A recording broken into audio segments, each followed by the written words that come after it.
नमस्कार, आप देख रहे हैं नेशनल न्यूज टुडे, खबरें वही जो हो सही। मैं विजय कुमार सिंह। अब देखें ये खबर। देखिए, परसों टाउन थाना को एक एप्लीकेशन मिली थी। एक डॉक्टर हैं और टाउन में उनकी क्लिनिक है, जिसमें उन्होंने कहा था कि एक व्यक्ति ने चिट्ठी भेज के उनसे 20 करोड़ की रंगदारी मांगी है। इस मामले को बहुत ही गंभीरता से लेते हुए कल टाउन थाना में एक FIR दर्ज हुई और STPO सदर और बलिया के नेतृत्व में एक विशेष टीम का गठन किया गया पूरे मामले की जांच करने के लिए। इसमें टोटल 4 लोगों को डिटेन किया गया है। चारों से आज दिन भर गहन पूछताछ हुई है। तो उसमें जो पता चला वो ये है, डॉक्टर साहब का ये कहना था कि पिछले संडे को एक व्यक्ति ने उनके लैंडलाइन पर फ़ोन किया था और उनके कंपाउंडर ने फ़ोन उठाया तो उस व्यक्ति ने काफ़ी अभद्र भाषा में इनसे बात की और ये भी बोला कि हम आएंगे तो फिर तो बवाल हो जाएगा। तो जिस आदमी ने फ़ोन किया था उसका पता लगा लिया था पुलिस ने। आज सुबह उसको डिटेन किया गया और उससे पूछताछ हुई।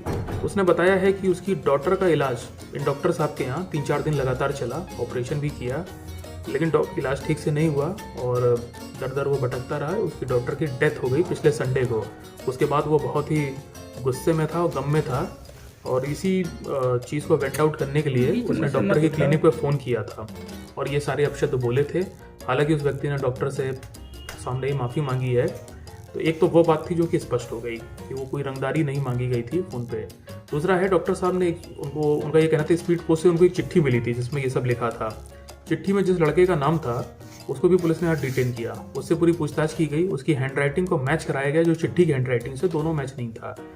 उस लड़के के भी चेक किया गया फ़ोन को, तो डॉक्टर से कभी कोई बातचीत भी नहीं है। इनफैक्ट वो लड़का डॉक्टर को जानता भी नहीं है, डॉक्टर साहब भी उसको नहीं जानते हैं। जिस लड़के के नाम से चिट्ठी दी गई थी रंगदारी मांगने के लिए, उसके पूरे परिवार का उसमें नाम दे रखा था। तो जांच में ये पता चला गांव में ही उसी परिवार का दूसरे परिवार से झगड़ा है और प्रथम दृष्टया ये मामला ऐसा प्रतीत हो रहा है कि 2 लोगों में लड़ाई है और एक को फंसाने के लिए इस प्रकार की एक चिट्ठी एक डॉक्टर के नाम पे दी गई है। ये प्रथम दृष्टया अभी पता चल रहा है। इसमें 4 लोग डिटेन किए गए हैं। उनसे गहन पूछताछ के बाद ये चीज़ पता चली है। अभी इसमें पूछताछ जारी है और इसमें कल तक चीज़ों को पूरी तरह से क्लियर कर लिया जाएगा। बम का क्या इतिहास सुनने? तो बम जो है 17.5 साल का लड़का है, पटना में कोचिंग करता है, ग्रेजुएशन फर्स्ट ईयर का स्टूडेंट है और यही चीज़ के बारे में पता चली है। पटना में सर कहाँ कोचिंग करता है? ये तो कोचिंग है, खान सर बता रहा था उसके यहाँ कोचिंग करता है। ऐसे ठाकुर गैंग का नाम सामने आ रहा है। देखिए, इस प्रकार का कोई गैंग वहाँ है नहीं, पहली बात है। दूसरा है कि ये लड़का जहाँ पे रहता है, जिसकी चिट्ठी आई है जिसके नाम से, और उस गांव में भी जाके पता किया गया है, तो यही पता चला है कि इस लड़के का और इसके परिवार का एक वहाँ पे दूसरा व्यक्ति है, उसके साथ लड़ाई झगड़ा है। दोनों एक दूसरे पे केस करते रहे हैं पहले से। तो अब हम लोग उस एंगल पे भी जांच कर रहे हैं कि कहीं ऐसा तो नहीं है कि जिससे झगड़ा है उसको, इस आदमी को फिक्स करने के लिए एक इस प्रकार की चिट्ठी जारी कर दी है। हालांकि मैंने आपको बताया कि जो फ़ोन किया था वो पूरी तरह से गलत निकला है। उसकी डॉटर की डेथ हो गई थी, इलाज के दौरान ठीक से इलाज नहीं हुआ, उसको उस बात का गुस्सा था।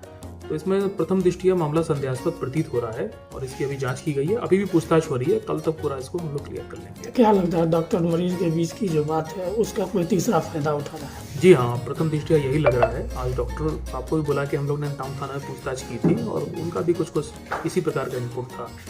तो जांच पड़ताल में ये चीज़ पता चली है कि प्रथम दृष्टया मामला संदेहास्पद है, लेकिन अभी इसमें पूछताछ हो रही है। कल तक हम लोग इसको पूरा क्लियर कर लेंगे। ये कोई साजिश भी लग रही है सर क्या, इस तरह के किसी का नाम डाल के? मैंने जैसा जितनी भी तथ्य आपको बताएं, तो आप जो कह रहे हो चीज़ से इनकार नहीं किया जा सकता है। प्रथम दृष्टया इसमें थोड़ा साजिश की भी एंगल आ रही है, तो इसको हम लोग अभी पता कर लेंगे। अभी 4 लोगों को डिटेन करके पूछताछ कर रहे हैं, रात भर पूछताछ चलेगी। स्पेशल टीम गठित है, इसको हम लोग क्लियर कर लेंगे कि एक्चुअली में चिट्ठी किसने लिखी थी, वो भी जल्दी क्लियर हो जाएगा।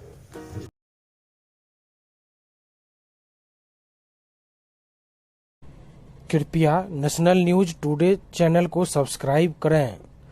Please subscribe national news today channel.